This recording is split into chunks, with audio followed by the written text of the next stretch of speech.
सबसे लंबी कहानी। किसी राज्य में एक राजा था। वह बहुत ही नेक और दयालु था। उसके राज्य में सभी सुखी और संपन्न थे। प्रजा राजा से बहुत सुखी थी, लेकिन उसे राजा की एक ही कमी थी कि उसे कहानी सुनने का बहुत शौक था। वह हर रोज किसी न किसी से कहानी सुनता था। अपने राज्य और दूसरे राज्यों से भी व्यक्ति उसे कहानी सुनाने आया करते थे। यदि कहानी अच्छी होती है तो राजा उन्हें इनाम देता, और यदि कहानी अच्छी नहीं लगी तो वह उन्हें कारागृह में भी डाल देता।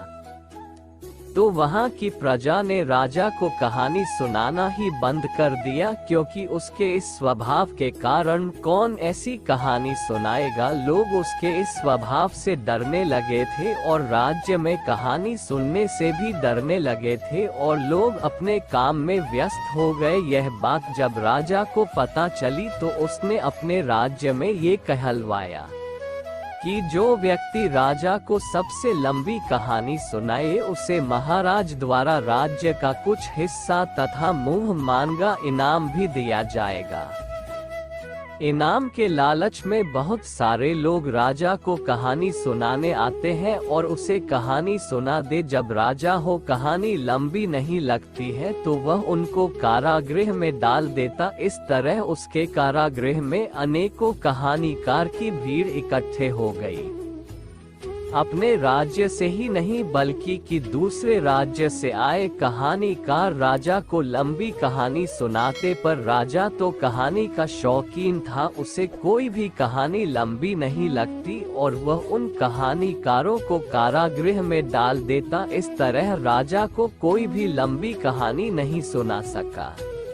राजा के कारागृह में इकट्ठे कहानीकारों में से एक कहानीकार का लड़का, जो अभी अभी कुछ दिन पहले गांव में आया था, जब उसने सुना कि राजा ने उसके पिता की कहानी सुनाने के बाद भी उन्हें कारागृह में डाल दिया, तो उसे लड़के ने प्रण किया कि मैं उस राजा को उसकी शर्त के मुताबिक सबसे लंबी कहानी सुनाऊंगा और मेरे पिता और बाकी कहानीकारों को भी वापस छुड़वा कर राजा की इस शर्त को मैं पूरा करूंगा। बहुत सारे ग्रामवासियों ने उसे व्यक्ति को मना किया कि राजा की कहानी सुनाने के बाद भी वह कहानी का अंत पूछेगा। यदि तुम्हारी कहानी खत्म भी हो गई तब भी वह आगे पूछता रहेगा। आखिरकार तुम कहानी कहाँ तक सुनाओगे? इस बात पर उससे लड़के ने जवाब दिया कि आप सब चिंता ना करें, कहानी का अंत में नहीं वह राजा ही करेगा और वह खुद ही बोलेगा कि अब कहानी खत्म हो चुकी है। गांव वाले उससे लड़के की इस बात पर अचंभित हो गए और सोचने लगे कि यह लड़का भी उसके पिता के समान कारागृह में डाल दिया जाएगा। भला उसे राजा को कौन कहानी सुनाएगा? अगले दिन सुबह लड़का राजा के दरबार में गया और राजा से कहा, महाराज मैं आपको सबसे लंबी कहानी सुनाऊंगा। इस बात पर राजा ने कहा, हाँ सुनो व्यक्ति, यदि तुम्हारी कहानी सबसे लंबी ना हुई तो तुम इसकी शर्त जानते हो? उसे लड़के ने कहा, महाराज मैं भली भांति इस शर्त की सजा जानता हूँ और इसके बदले में मिलने वाले इनाम को भी के बारे में भी मुझे ज्ञात है। इसलिए समय नष्ट न करते हुए यदि आपकी आज्ञा हो तो मैं आपको कहानी सुनाऊं। राजा को ये बात बहुत अच्छी लगी और उन्होंने कहा, सुनो तुम अपनी कहानी अब शुरू कर सकते हो। लड़के ने कहानी सुनना प्रारंभ किया। लड़के ने कहा, महाराज एक किसान था, उसका बहुत बड़ा खेत था और उन खेतों के पास में बड़े बड़े वृक्ष थे। उन वृक्षों पर बहुत सारे चिड़ियाएं रहती थी। जब भी वह किसान फसल की बुवाई के लिए अनाज डालकर आता, वह सारी चिड़ियाएं जाकर अनाज का दाना चुग लेती। जब तक किसान अपने घर से आता तब तक वह बहुत सारे दाने चुग लिया करती थी, जिसे किसान बहुत परेशान होता था। एक बार किसान ने सोचा कि आज मैं अनाज डालकर यही रहूंगा और इन चिड़ियाओं को भगाऊंगा, नहीं तो यह मेरे फसल के डाले गए दोनों को सब चुग जाएगी और मैं हमेशा की तरह परेशान होता रहूंगा। इस बार किसान पूरे आत्मविश्वास के साथ वहां खेत के एक किनारे पर बैठ गया और हाथों में छोटे छोटे कंकाल लिए। जैसे ही चिड़िया आती है खेत में बैठने लगते और वह चिल्लाकर पत्थर मारकर उन्हें भगा देता। चिड़ियाओं ने बहुत सी बार यह कोशिश की लेकिन किसान की वजह से वह दाना नहीं चुग पाए। महाराज चिड़ियाएं भी बहुत चतुर थी, वह भी कहाँ हार मानने वाली थी। वह खेत के एक तरफ खड़े वृक्ष पर एकत्रित हुई और उन्होंने आपस में बात करी कि यदि हम सब एक साथ यदि दाना चुगने जाएंगे तो हमें कोई सफलता हाथ नहीं लगेगी, क्योंकि इस बार किसान अपने खेत में अपनी फसल के दोनों को नहीं चुगने देगा और शायद हमें भूखे रहना पड़ेगा। चिड़ियाएं हार मानने वाली नहीं थी। उन्होंने एक योजना बनाई कि हम खेत के एक तरफ बैठ जाएं और एक एक चिड़िया जाएगी, दान चुगेगी और दूसरी तरफ जाकर बैठ जाएगी। यही क्रम चलता रहेगा तो किसान को भी पता नहीं चलेगा और हमें भी भरपेट भोजन मिल जाएगा और हम उड़कर उसे वृक्ष से वापस इसी पर आकर यह काम चलाते रहेंगे। इतने में महाराज ने कहा, हाँ तो आगे बोलो, कहानी आगे बढ़ाओ। लड़का बोला, महाराज वैसा ही हुआ जैसा चिड़िया ने अपनी योजना बनाई। योजना के मुताबिक वह एक चिड़िया आई, दाना चुगा और हो गई फुर। फिर दूसरी चिड़िया आई, दाना चुगा हो गई फुर। अगली चिड़िया आई, दाना चुगा हो गई फुर।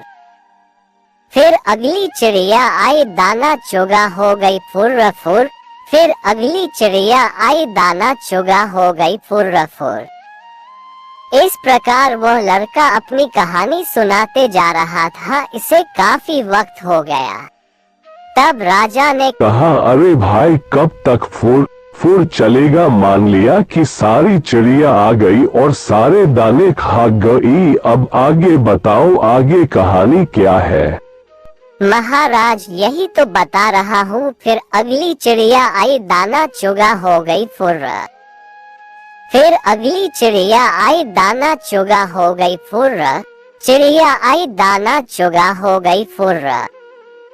चिड़िया आई, दाना चुगा हो गई फुर्र। अब राजा इस फरफर से बहुत परेशान हो चुका था और वह बोला, अरे भाई सारी चिड़िया आ गई, सारे दाने खा गई, अब आगे बताओ, कहानी खत्म हो चुकी है क्या?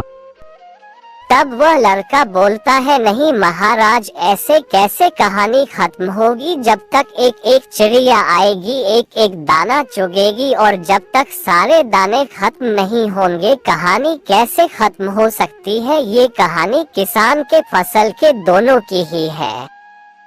उसकी इस प्रकार बात सुनकर राजा हैरान हो गया और सोचने लगा कि यह बहुत चालाक व्यक्ति है, मैं बिना कहानी सुन इसको सजा भी नहीं दे सकता। अभी इसकी कहानी भी खत्म नहीं हुई है और यदि मैं इसकी कहानी को कब तक सुनता रहूंगा, क्योंकि इस कहानी में इतनी सारी चिड़ियाएं और इतने बड़े खेत में पड़े सारे दाने खत्म नहीं होने वाली। वह समझ गया कि यही सबसे लंबी कहानी है और उसने उसे लड़के को कहा, अरे नौजवान, तुमने मेरी आंखें खोल दी। मैं समझ चुका हूँ कि तुम्हारी कहानी सबसे लंबी है। अब मैं इस कहानी को और नहीं सुन सकता, इसलिए तुम्हारी कहानी ही सबसे लंबी कहानी मानी जाती है और शर्त के मुताबिक मैं तुम्हें अपने राज्य का हिस्सा देता हूँ और अपना मुंह मांगा इनाम तुम मांग सकते हो, वह भी तुम्हें दिया जाएगा।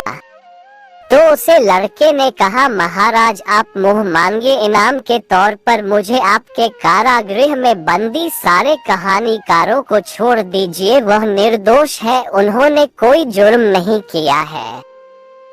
दूसरों के प्रति ऐसी भावना को देखकर राजा बहुत प्रसन्न हुआ और राजा ने उसे लड़के से कहा, तुम्हारी इस भावना से मैं बहुत खुश हूँ और तुम्हें राज्य किया हिस्सा देने के साथ साथ अपनी पुत्री का विवाह तुमसे करता हूँ और यह घोषणा भी करता हूँ कि मेरे बाद तुम ही यहाँ के राजा बनोगे।